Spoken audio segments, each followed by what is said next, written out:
So yes, we are very excited to share with you our plans this year. Josh Callen Santos, Stelvester Ajero, Philip Suson, and Justin Ditros. Group Manager, Iana Forbes.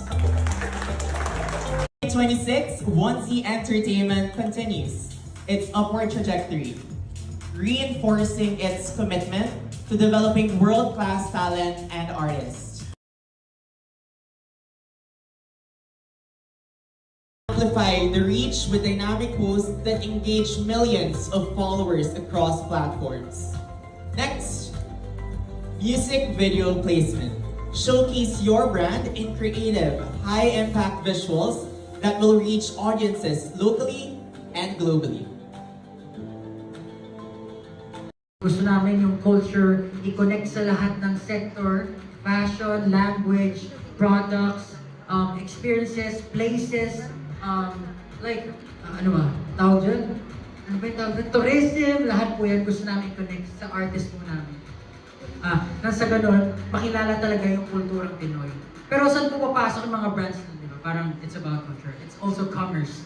So, diba, through our artists, with a collaboration, meron tayong pwedeng mag-build na talagang pwede natin ipagmalaki sa buong mundo. So, right now, ginawa po namin itong trade launch na to, hindi po para maghanap lang ng sponsorships. We're here to co-build with you and scale everything up so that we can introduce Filipino talent, Filipino products, all Filipino all over the world. So maraming salamat po muli sa pagpunta dito. Ay po yung SB19. We've always had this dream that in the future we'll be building a talent-led a system-led model more than just a talent-led model.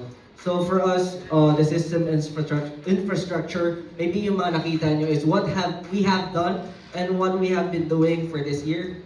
But for our roadmaps, we haven't been able to plot it and you haven't seen it. But soon, everyone and everything here in 1Z will be under one roof, from vertical integration to talent development, and syempre, to us to be a global cultural export.